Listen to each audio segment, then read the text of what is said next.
ইতিহাসের দিকে তাকান। রাবিয়া বস্তি যেদিন বাদান মারা গেলেন, কবরের মধ্যে যখন রাবিয়া বস্তিকে রাখা হলো, মন কানে কি ফেরেশতা এসে জিজ্ঞাসা করে, মান রব্বুকা, বলো রাবিয়া তোমার রবকে। রাবিয়া বস্তি উত্তর দিচ্ছে, আপনি কে? সুবহানাল্লাহ, জোরে বলেন। মানে কবর দিয়ে রাখছে, রাবিয়া বস্তির কবরে যা ফেরেশতা বলতেছে, মান রব্বুকা, তোমার রবকে। রাবিয়া বস্তি প্রতি উত্তর করতেছে, আপনি কে? সুবহানাল্লাহ কয় না রে? মানে আমরা মরে গেলে ফেরেশতা যখন যা বলবে, মান রব্বুকা, তোমার রবকে, তখন আমরা বলবো আপনি কে? দেখি বলে রাবিয়া বলো তোমার রবকে। রাবিয়া বস্তি বললেন, আপনি কে? বলে আমি হলাম মন কানে কি ফেরেশতা। ও আপনি মন কানে কি ফেরেশতা? কয় হ্যাঁ আমি মন কানে কি ফেরেশতা। কয় আমি আপনাকে কোনোদিন দেখিনি। আপনারা কি মন কানে কি ফেরেশতা দেখছেন? যারা কথা বললো না তারা মনে হয় দেখছে। কি কারণ দেখছে? রাবিয়া বস্তি বললেন, কি জন্য আসছে? এবার ফেরেশতা বলল, রাবিয়া আমি আসছি তোমার কবরে সলজবের জন্য, বলো তোমার রবকে। রাবিয়া বস্তি বললে, ফেরেশতা আমি যদি বলি রব আমার আল্লাহ, আর আল্লাহ যদি বলে রাবিয়া বস্তি আমার বান্দি না, অতএব আমার আল্লাহর কাছে জিজ্ঞাসা করো, আমি রাবিয়া আমার আল্লাহ কি হো? কি আল্লাহ? কি আল্লাহ? জোরে কোন? আমি যে কই যে বাবার বাড়ি গেলে তুমি ও হো করো। ভালো ভালো মৌলানা, বাবার সাথে ভালো ভালো মৌলানা ওয়াজ করে, কান্না নাই, কাটি নাই, কোনো শব্দ নাই। যেই হুজুর লয় করে স্টেজে আসে, আর একজন ও ই ও গুরু কিন্তু গুরু গুরু করে।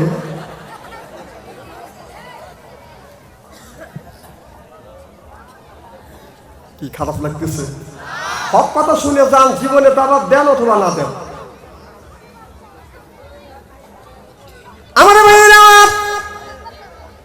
আমাদের দেশের প্রধানমন্ত্রী যদি বলেন মৌলানা সাহেব আমার পিএস, আমার সাথের লোক, তাহলে তার সম্মান বাড়বে না কমবে?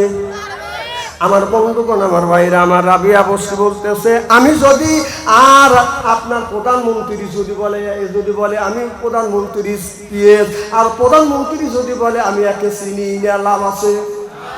রাবিয়া বস্তি বললে, ফেরেশতা রে আমি যদি বলি রব আমার আল্লাহ, আর আল্লাহ যদি বলে রাবিয়া বস্তি আমার বান্দি না, অতএব আমার আল্লাহর কাছে জিজ্ঞাসা করো, আমি রাবিয়া আমার মাওলার কি হই? আমার আল্লাহ সঙ্গে সঙ্গে জানিয়ে দিলেন, ফেরেশতা উঠে আয়, আমার রাবিয়ার কবর থেকে উঠে আয়, আমি আল্লাহ জানি আমার রাবিয়া আমার কেমন প্রেমিক।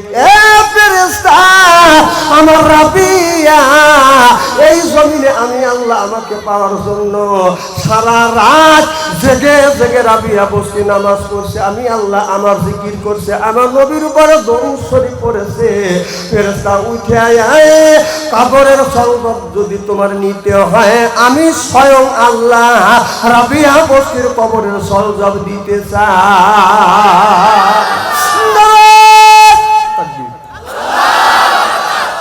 আমার ভাইয়েরা, এবারে ফেরেশতা দেখে বলে, রাবিয়া বলো তোমার নবী কে? রাবিয়া বস্তি বলতেছেন, যদি বলি নবী আমার মুহাম্মদুর রাসূলুল্লাহ, সিরাজাম মুনীরা ওয়া বাশীরা ওয়া নাযীরা, সকলেই বলুন সাল্লাল্লাহু আলাইহি ওয়াসাল্লাম। আমি যদি বলি আমার নবী হলো, আমার নেতা হলো আমার বিশ্ব নবী মুহাম্মদুর রাসূলুল্লাহ সাল্লাল্লাহু আলাইহি ওয়াসাল্লাম, আর আমার নবী যদি বলে রাবিয়া বস্তি আমার বান্দি উম্মত না, অতএব আমার নবীর কাছে জিজ্ঞাসা করো, আমি রাবিয়া আমার বিশ্ব নবীর কি হইছিল? এখন সুবহানাল্লাহ। আমার নবী মদিনার মাটির থেকে ডেকে ডেকে বলে, ফেরেশতা আমার রাবিয়ার ডিস্টার্ব করিস না, সারা রাত জেগে জেগে আল্লাহর ইবাদত করছে, আর আমি নবী আমার নামে আমার রাবিয়া বস্তি দরুদ পড়ছে, এই দরুদের সালামের সওয়াব আর ফেরেশতার সঙ্গে সঙ্গে আমি নবী আমার রওজায় পৌঁছা দিয়েছে। তামাম পৃথিবী পৃথিবীর কোন মানুষ কতটুকুন দরুদ শরীফ পড়ে এটা আমার নবীর কাছে বাদান তার বাবার নাম তার 14 গোষ্ঠীর নাম সহ একটা লিস্টি বিশ্ব নবীর কাছে রহমতের ফেরেশতা বাদান পাঠিয়ে দেয়। সিল্লায়া পাল মারহাবা।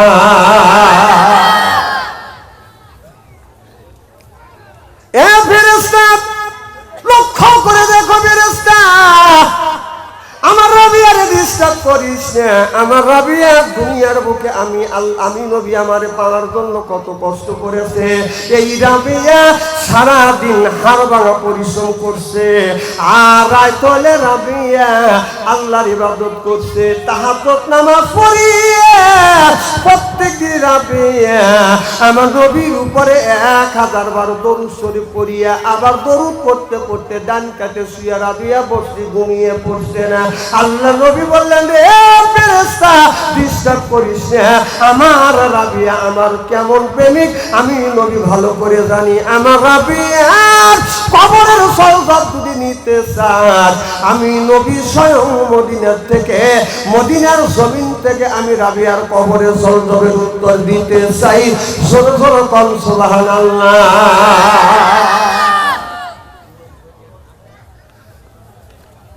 রাবিয়াও প্রেমিক আর আমাদেরও প্রেমিক। মুসলমানের ভাইয়েরা আমার, আল্লাহর হাবিবের উম্মতিরা ভালো করে লক্ষ্য করুন। আল্লাহ বললেন, কুল ইন কুনতুম তুহিব্বুনাল্লাহ, ও দুনিয়ার মানুষেরা আমি আল্লাহ মানে যদি পেতে চাও ফাত্তাবিউনি, আমার নবীর অনুসরণ অনুকরণ করো। নবীর অনুসরণ অনুকরণ যদি করো, ইহদিবিকুমুল্লাহ ওয়া ইয়াগফিরু লাকুম যুনুবাকুম, আমি আল্লাহ জিন্দেগীর জীবনের গুনাহ আমি আল্লাহ মাফ করে দেব। জিন্দেগীর জীবনের গুনাহ মাফ করে দিয়ে শুধু ক্ষান্ত হব না, আল্লাহু গফুরুর রাহিম, আমি আল্লাহ আমার বান্দার বন্ধু হয়ে যাব। সুবহানাল্লাহ। আল্লাহ আল্লাহ মিকুনো শামসু কামা, আল্লাহ আল্লাহ মিকুনো শামসু কামা, আল্লাহ আল্লাহ মিকুনা আরদু জামা, আল্লাহ আল্লাহ মিকুনা আরদু জামা।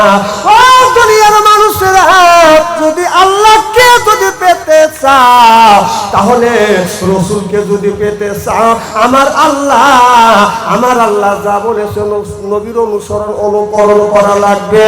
আমার নবীর অনুসরণ অনুকরণ যদি করা যায়, আমার আল্লাহ তার বন্ধু হয়ে যাবে। সুবহানাল্লাহ। আল্লাহ আল্লাহ মিকুনা শামসু কামা, আল্লাহ আল্লাহ মিকুনা আরদু জামা, আনকুম আওলানা বাসতুম মুসলিম কিসান হায়, আনকুম আওলানা বাসতুম মুসলিম কিসান হায়, আনকুম আওলানা বাসতুম মুসলিম হতা কাম হয়। মুসলমান যারা, মুসলমানের বাচ্চা যারা নামাজ ছাড়া দিতে পারে না, রোজা ছাড়া দিতে পারে না, হজ ছাড়া দিতে পারে না, যাকাত ছাড়া দিতে পারে না, শুনলে এখন ঠিক কিনা?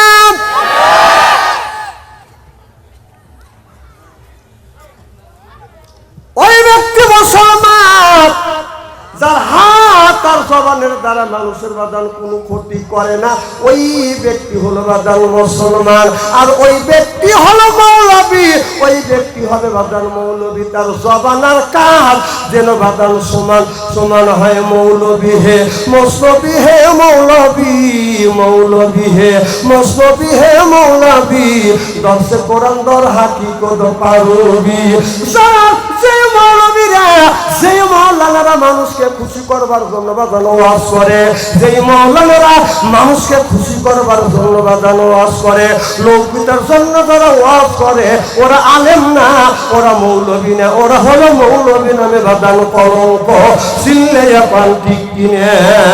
মৌলবী হে মৌলবী হে মৌলবী, মৌলবী হে মৌলবী হে মৌলবী, দর্শে কোরআন দর হাকিকত পারবি। চিনলে বলুন ঠিক কিনে? আজকে আলেমের মধ্যে লক্ষ্য নাই, মুসলমানের মধ্যে লক্ষ্য নাই। যেই জিনিস আমাদের দেশে, সেই জিনিস নিয়ে দ্বন্দ্ব দ্বন্দ্ব, এটা বাদান কোনো আমাদের ইবাদতই না। কেউ বলে নবী মাটির তৈরি, কেউ বলে বাদান নূরের তৈরি। এইটা নিয়ে বাংলাদেশে দ্বন্দ্ব আছে না বাদান নাই? জোরকন এটা নিয়ে যারা দ্বন্দ্ব করে আমি ওদেরকে বোকা বলি, খালি বোকা বলি না, ডবল বোকা বলি। আচ্ছা, আমার নবী মাটির তৈরি কি নূরের তৈরি, এটা কি কোনো ইবাদত? আর কথা কবে না, কি কোন ইবাদত? না না, ইবাদত যদি হয় তাহলে বলা যাবে যে রাসূল নূরের তৈরি মাটির তৈরি। যেটা ইবাদত না সেটা নিয়ে দ্বন্দ্ব কেন? কারণ যে রাসূলকে মানার কথা আল্লাহ কোরআনের মধ্যে বলছে, আমরা নির্দ্বিধে রাসূলকে মানব। রাসূল মাটির তৈরি হোক না নূরের তৈরি হোক, ওটা আমাদের ইবাদত না, ও পারপাস নাই আমাদের, ওটা দেখার সময় নাই। আমার আল্লাহ তো হুকুম করেছে, নবী যে সুন্নাত অনুযায়ী চলতে বলেছে সেই অনুযায়ী চলবো। জোরকান ঠিক কিনা? এই দ্বন্দ্ব করো, আর এজেলিয়া মোল্লারা সময় কাটায়।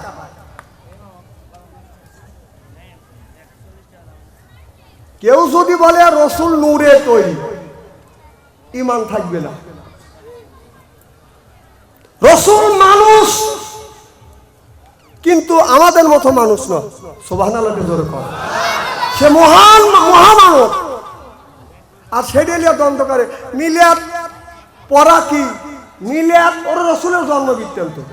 আর কিয়াম করা, সেই কিয়াম গুনিলে আমরা দ্বন্দ্ব করি আর মারামারি করি আর ফাটাফাটি করি।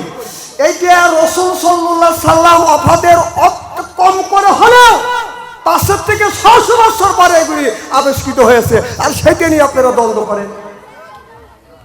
আর কথা কবেন। আচ্ছা, এত সওয়াবের কাজ মিলিয়ে কিয়ামে, এত সওয়াবের কাজ যদি হয়ে থাকে, তাহলে এত সওয়াবের মধ্যে রয়েছে নবীর কোন সাহাবী করে নাই। কে এমন কাজ রাসূলের সাহাবীরা করতে পারে? অতএব এইগুনি দ্বন্দ্ব করিয়া এর মধ্যে একটুকু সওয়াব নাই। রাসূল নূরের তৈরি, রাসূল নূরের তৈরি, এটা আমাদের আমল না, এটা আমাদের ইবাদত না। রাসূল মাটির তৈরি, এটা আমাদের সওয়াব না, এটা আমাদের নেকি না, এটা এইদিকে আমাদের পারপাস না। আমাদের রাস্তা হলো আল্লাহ কি হুকুম দিয়েছে, রাসূল কি করছে, সেই পথে আমাদের চলতে হবে। যখন ঠিক কিনা? যেই জায়গায় দেখবেন যে এই দিলে দ্বন্দ্ব করতেছে, ওই জায়গায় থাকবেন না। যদি না থাকে ওকে একা একা পেশাল পারবেন, আপনি শোনেন দিয়ে ও পেশাল পড়ে। আমার কাছে কোনোদিনও এইগুলো বলা তো দূরের কথা, সাহসই পাই না।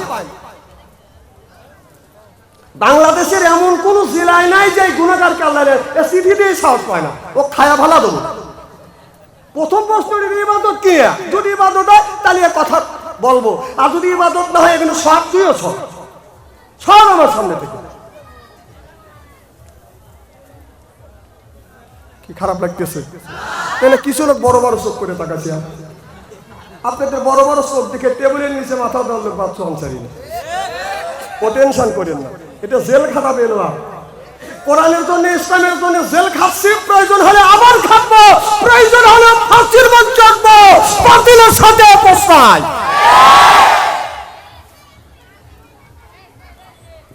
আজ এটা নিয়ে দ্বন্দ্ব করে কি মাঠ গরম করে ভালো, কি মওলানা হয়েছে রে।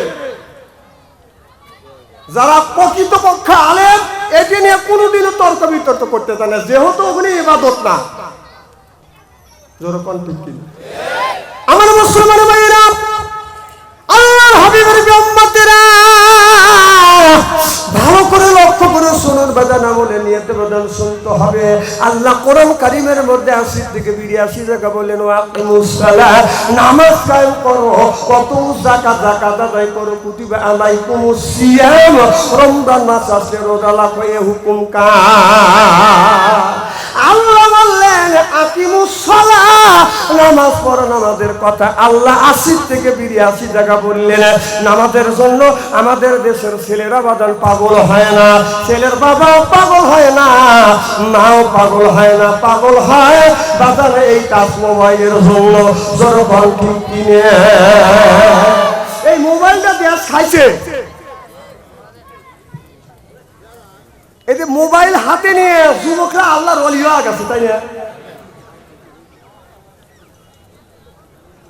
আহা, সোনার দেশ শেষ করে ফেলালো। মোবাইল যতটুকু উপকার, যতটুকু অপকারিতা তার চেয়ে বেশি। তার মোবাইল না দিলে বিষ খাইয়ে মরতে চায়, ফাঁসি দড়ি হাতে নিয়ে মা বাবার ভয় দেখায়, মা বাবার ভয় দেখায়। ওই যে টাচ মোবাইল না দিলে সে বিষ খাইয়ে মরতে চায়, ফাঁসি দড়ি হাতে নিয়ে মা বাবার ভয় দেখায়। মা বাবা ভয় পায়ে ফোনটা দিচ্ছে কিরিয়ে, এইভাবে ইমান কি আর রাখা যায়? কি বেদি হয়ে আছে সোনার বাংলায় বন্ধুরে, কি বেদি হয়ে আছে সোনার বাংলায়। ছেলে আমার খায় না খাবার, কথা কয় না মার সাথে, টাচ মোবাইল না দিলে সে গাল ফুলাইয়া বসে থাকে। কথা কয় না রে, ছেলে আমার খায় না খাবার, কথা কয় না মার সাথে, টাচ মোবাইল না দিলে সে রাগ করে বসে থাকে, রাগ করে বসে থাকে। এইভাবে ইমান কি আর রাখা যায়? কি বেদি হয়ে আছে সোনার বাংলায় বন্ধুরে, কি বেদি হয়ে আছে সোনার বাংলায়। রাত 12টার পরে মা বাপ জানলা খুলেছে, টাচ মোবাইল হাতে নিয়ে ছেলে মিষ্টি মিষ্টি হাসি দেয়। রাত 12টার পরে মা বাবা জানলা খুলেছে, টাচ মোবাইল হাতে নিয়ে মিষ্টি মিষ্টি হাসি দেয়। ছেলে ফেসবুকে ঢুকে সারা রাত দিচ্ছে কাটিয়ে। এইভাবে ইমান কি আর রাখা যায়? কি বেদি হয়ে আছে সোনার বাংলায় বন্ধুরে, কি বেদি হয়ে আছে সোনার বাংলায়। কথা কয় না কেন? ও যে 50 টাকার এমবি কিনে ঢুকছে ঘরের ভিতরে, ফেসবুকের ভিতরে ঢুকে কত কি যে দেখতেছে। ছেলে সারা রাত জাগে ফেসবুক দেখে চাহিয়ে, সারা রাত জাগে কত কিছু দেখে চাহিয়ে। এইভাবে শরীর তাহার শুকা যায়। কি বেদি হয়ে আছে সোনার বাংলায় বন্ধুরে, কি বেদি হয়ে আছে সোনার বাংলায়। টাচ মোবাইল না দিলে সে বিষ খাইয়ে মরতে চায়, ফাঁসি দড়ি হাতে নিয়ে মা বাবারে ভয় দেখায়। কতক্ষণ একের ওয়াজ, এই ওয়াজকে করবে সে তেল দিয়ে ওয়াজ করে। রাসূল বলেছেন ইয়ার ফলির বিদ্যা উঠে যাবে, এক শুরু জাহিল, জাহিলিতে বর্ষিত হবে। সেই অবস্থায় আজ বাংলার জমিনে হয়েছে। বাবা 5 ওয়াক্ত নামাজ পড়ে 3 বের করে হজ করে আইছে। ছেলেরাতে টাচ মোবাইল দিছে, ছেলে টাচ মোবাইল নিয়ে ল্যাংটা প্যাংটা যত ছবি আছে সব ছবি দেখতেছে। বাবা মসজিদে যায় নামাজ পড়ে আল্লাহর কাছে কাঁদতেছে, রব্বানা যালামনা। আমি এই ব্যাপার, এই ব্যাপার তোর ব্যাপারের পাঁচ পাই দাম নাই। তোর ছেলের হাতে স্ক্রিন টাচ মোবাইল দিছিস, তোর ছেলে স্ক্রিন টাচ মোবাইলের মধ্যে ফেসবুকের ভিতরে ঢুকে ল্যাংটা উলঙ্গ ছবি দেখে অন্যায় পাপ করতেছে। আর তুই এসে মসজিদ থেকে ব্যাপার, মসজিদের মধ্যে ব্যাপার বের হ। বাবা আমার মসজিদে ব্যবহার পারে না, তবে একটা লোক ব্যবহার পারবি না। ছেলে রাতে ওই তাজমহল দেওয়া আছে, একটা পিস্তল দিস, গুলি করে তাও 2-4 বছর জেল খেটবে। কথা বল, এই ব্যবহার। আবার ঘুমুটা কি হাজির রোমাল নিয়ে এক একটা ছেলের হাতে 2-3 টাচ মোবাইল দিয়ে বেতা সালা কেবা করি। হাসেন না, হাসেন না।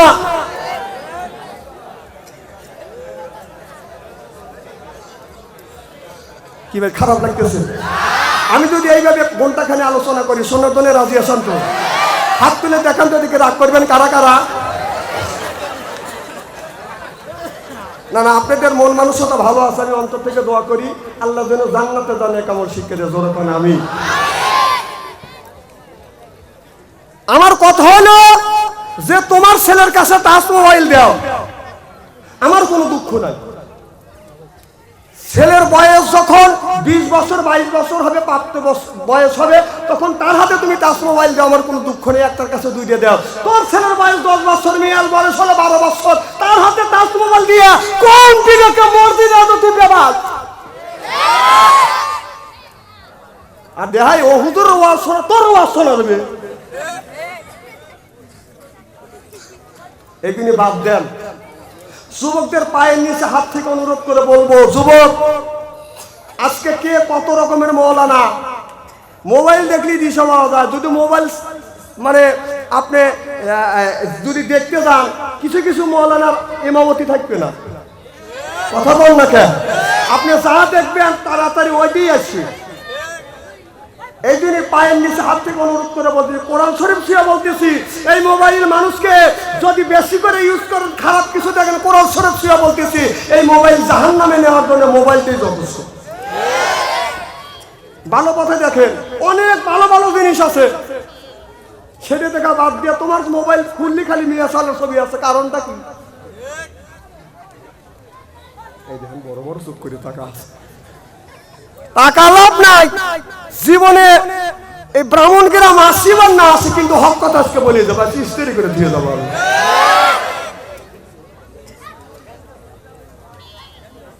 মানে এই সমস্ত ওয়াজ নাই, খালি স্টেজে এসে কাঁদো রে বাবা কাঁদো। এত কাদা কোন থেকে আসে তোরে? এত কাদা কোথা থেকে আসে? দেশটা জাহান্নামে তার প্রান্তরে চলে গেছে, সেই দিকে কথা নাই, অন্যের বিপক্ষে কথা নাই। আজকে ফিলিস্তিনের মুসলমানেরা আপনার ওই দেখেন ফিলিস্তিনের কি অবস্থা হয়েছে, মুসলমানদেরকে মারে শেষ করে দিচ্ছে ইহুদিরা। সেই দিকে আজ কোনো আমাদের কথা নাই কে? আজকে মুসলমান ঐক্যবদ্ধ নাই দেখা ইহুদিরা আজকে ফিলিস্তিনের মুসলমানদেরকে মারছে। মুসলমানেরা আপনার পাথর নিয়ে তাদের সাথে মোকাবেলা করতেছে। তোর কান ঠিক কিনা? ইসলাম খালি মোল্লারে প্রচার করবে, তোমারও নৈতিক দায়িত্ব ইসলাম প্রচার করা লাগবে। ইসলাম যদি তোমার দ্বারা যদি প্রতিষ্ঠিত না হয়, চিন্তা করতে হবে আমি দিনের মধ্যে কয়জন মানুষকে নামাজের দাওয়াত দিতে পেরেছি। এদিক তাকান, সিয়েরা কি একবার খারাপ লাগতেছে নাকি? আম দিয়েন না, আমি মার খাওয়া গেলাম সিয়েরার লেগে। এলাম কালাম আল্লাহ যতটুকু দিছে, কণ্ঠ যতটুকু দিছে মানুষের মধ্যে আছে, কিন্তু সিয়ারাত মার খাওয়ায়। বিল্লালের মতো সিয়ারা যদি আল্লাহ দেয়, আমি কি করবো কম? চেহারা যদি সুন্দর করার যদি হাত আমার থাকতো, আমি সবচাইতে সুন্দর লোক হইত। কিছু বললেন ভাই?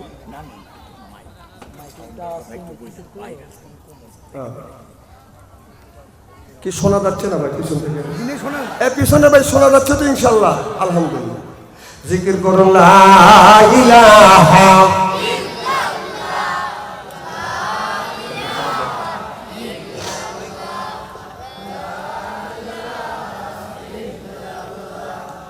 লা ইলাহা লা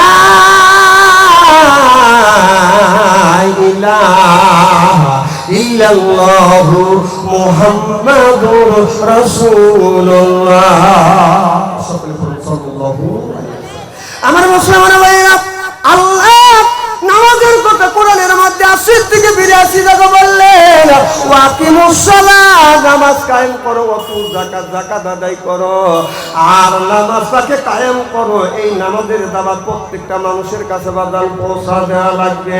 আমাদের দেশের তাবলীগের ভাইরা মানুষের হাত ধরে ধরে বাদান কলেমার দাওয়াত দেয়, বাদান আপনার এই নামাজের দাওয়াত দেয়। তাতে কোনো কিছু কিছু মানুষের বাদান গায়ে বাদান ব্যথা লাগে, আর এরকম লোক আছে না নাই? এমনও মসজিদ আছে, এমন এলাকা আছে তাবলীগ জামাতের ভাইদের মসজিদের মধ্যে বাদান ঢুকতে দেয় না। দুনিয়ার মধ্যে আপনার যত গুণী দল আছে, যত গুণী পার্টি আছে, আমার হিসাবে আমি দেখেছি বাংলাদেশে ১০০-র উপরে বাদান দল আছে। আমি বিএনপি, জাসদ, বাসদ, এরপরে জামাত ইসলাম, তাবলীগ, পীর মুরিদি দিয়ে যত গুণী দল আছে, প্রত্যেকটা দলের চাইতে ১ নাম্বার আছে বাদান তাবলীগের লোক। নিজের খায়া নিজের পড়িয়ে, একজন মানুষ নামাজ কোনোদিন পড়ে না, তাকে ধরিয়া নিয়ে বাদান মসজিদ মুখী বানায়। নামাজ সুরা ফাতিহা জানেন না বাদান রে, ওই লোকটাকে ধরে ধরে বাদান আপনার মসজিদ মুখী বানায়। সুরা ফাতিহা শিখায়, সুরা ইখলাস শেখায়। ওই অনেক তাবলীগের মিয়ানতে অনেক চোর বাদান আল্লাহর ওলি হয়ে গেছে। সিল্লাইয়া পাল ঠিক কিনে। এই ভালো কাজ আমাদের সমাজের মধ্যে কিছু মানুষের সহ্য হয় না। যার সহ্য হয় না, আমি বলবো বলে ইবলিসের খালাতো ভাই। না, তুমি দিনের মধ্যে তোমার উপরে দায়িত্ব দেওয়া হয়েছে যে তুমি দিন প্রচার করো। তোমার দিনের মধ্যে কয়টা লোকের নামাজের দাওয়াত দিছে? প্রত্যেক দিন আমরা ফজর নামাজ পড়ে বিছানা যাওয়ার আগ পর্যন্ত কম করে হলো 5টা মানুষকে যদি প্রত্যেকটা মানুষ যদি 5 জন মানুষকে আপনার নামাজের দাওয়াত দেয়, তাহলে এই গ্রামে যদি 1000 লোক থাকে, 1000 লোক যদি একটা লোকের যদি 5 জন মানুষকে যদি দাওয়াত দেয়, তাহলে এইরকম যদি আপনার দিন প্রচার করে নামাজে যদি দাওয়াত দেয়, আমার মনে হয় বাংলাদেশে কোনো গ্রামে আর বেনামাজি একটাও থাকবে না।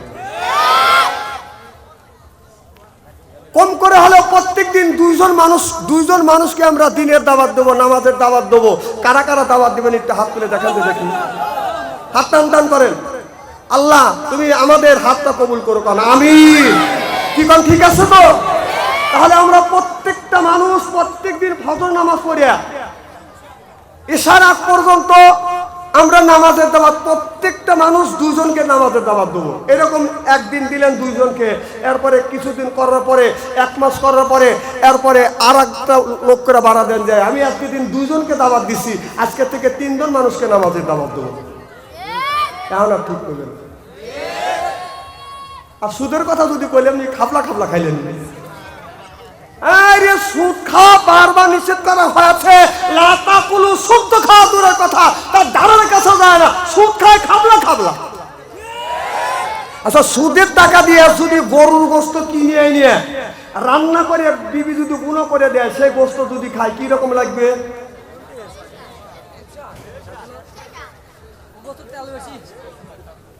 আল্লাহ বললেন, ও দুনিয়ার মানুষেরা, ইবাদতের আগে, নামাজ রোজা হওয়া, যাকাত করার আগে, কুলু মিন তাইয়্যিবাতুল মা রাযাকনাকুম, আগে তুমি হালাল খাও, এরপরে আল্লাহর ইবাদত করো। এই কথা কার? আল্লাহ বললেন কুলু মিন তাইয়্যিবাতুল মা রাযাকনাকুম, আগে তুমি হালাল খাও, তারপরে তুমি নামাজ পড়ো, রোজা রাখো, হজ করো, যাকাত দাও। তোমার যদি হালাল খাবার যদি পেটের মধ্যে না থাকে, নামাজ পড়লে এই ইবাদত আল্লাহর দরবারে কবুল হবে না। যখন ঠিক কিনে আশিকুকা বুল লাগানো, মাসিকুকা কান্দিও, ওর হামনে বুল লাগানো, বুলবুলিকে পুষিও, বুলবুলিকে পুষিও। আশিকুকা বুল লাগানো, মাসিকুকা কান্দি, ওর হামনে বুল লাগানো, আকে লুকা কান্দি, আকে লুকা কান্দি। আশিক না হলে আশিকের মর্যাদা বোঝা যায় না, প্রেমিক না হলে বাবা প্রেমিকের কদর বাদাম জানা যায় না। যারা দুনিয়ায় আল্লাহর আশিক, আল্লাহর প্রেমিক, তারা কোনদিন বাদান হারাম জিনিস বাদান খাইতে পারে না। আল্লাহ বলেন আগে হালাল খাও, এরপরে আমি আল্লাহ আমার ইবাদত করো। এই ইবাদত আল্লাহর দরবারে কবুল হয়ে যাবে। জোরদার সুবহানাল্লাহ। তাহলে আগে কি খাইতে হবে? হালাল। এখন সুদ খাওয়া হালাল না হারাম? এই যে নাক থেকে বের করলাম, প্লেটে রেখে দিলাম, এটা হালাল না হারাম? এটা হালাল। মৌলানা আছে না? নাকেরটা কি? হালাল। আর যদি কোন কিভাবে হালাল? রোজার মাসেই যেবি হোক, এই যে নাক, এই যে তুমি ফালালে না, খাইলিয়া কি খাইলিয়া? হালাল দেখি তো খাইলিয়া। এই যে কথা কয় না, নাকেরটা হালাল, সুদ খাওয়া হারাম। তাহলে সুদের টাকা দিয়ে গরুর গোস্ত এনে বুনো করে খাইলে, এটা তুমি জায়েজ মনে করে খাইলে, আর জায়েজটা তুমি না জায়েজ মনে করো কে? এইটা ফ্রিজে রাখে ভাত খাওয়ার সময় তুমি একদলা করে ভাত খাও, আর যে গরুর গোস্ত দিয়ে ভাত খাও, আর একটু করে সালাদ বানা খাও। হাসেন না, হাসির উদ্দেশ্যে একটা কথা বলতেছি। হাসেন কেন? তাহলে হালাল জিনিস খান না, কারণ হালাল ওই জিনিস, পরিপূর্ণ হালাল ওই জিনিসটা রুচি থাকতে হবে। কথা কোন? জিনিসটা পবিত্র এবং রুচিতে যদি রুচি থাকে তাহলে খাওয়া যাবে। যা রুচিতে নাই, তাহলে হালাল জিনিস রুচি নাই, সেটি আমরা খাই না। আর হারাম জিনিস যেগুলো হারাম, সেগুলো হালাল মনে করে কোন বিবেকে খাও? আর সুদ যারা খাবেন খান, আমার আপত্ত নাই।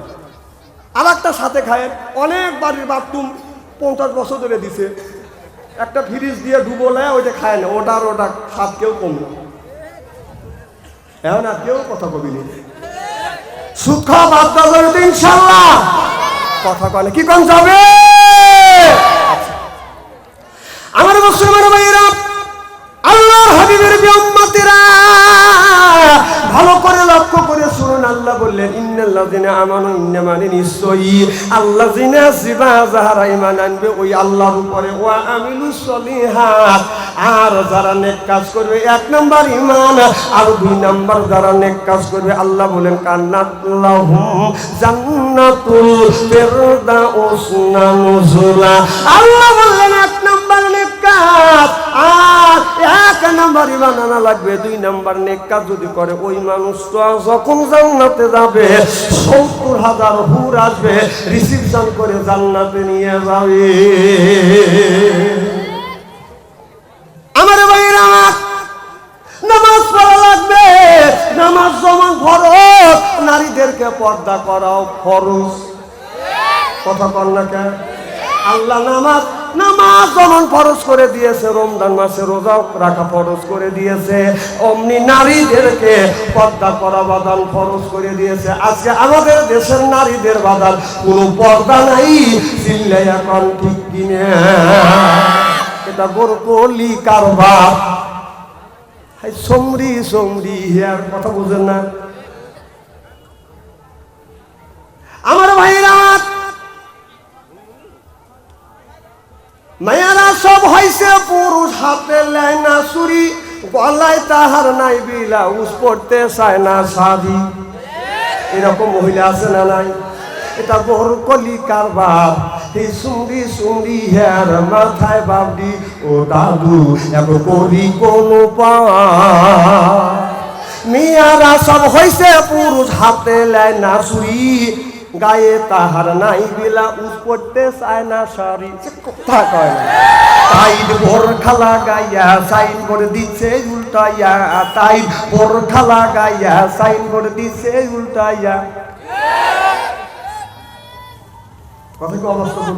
আল্লাহর বান্দা নবীর উম্মত যদি করো দাবি, বেপরদা চলো না নবী জাহান্নামে যাবি। এটা কোরআনেতে কয় তাদের পর্দা নাই বালাই, এটা কোরআনে তাই কয় নারীর পর্দায় নাই বালাই। ও দাদু এখন করি কোন উপায়? 16 গিরায় হয় ব্লাউজ, 10 গিরা তার নাই, 6 গিরা গায়ে দিলে ভাইজান কেমন দেখা যায়। কথা কয় না, 16 গিরা হয় ব্লাউজ, 16 গিরা হয় ব্লাউজ, 10 গিরা তার নাই, 6 গিরা গায়ে দিলে দাদু কেমন দেখা যায়। মনে হয় বোয়াল মাছের পেটি যাবার করে জিকিমিকি, হায় হায় বোয়াল মাছের পেটি যাবার করে জিকিমিকি।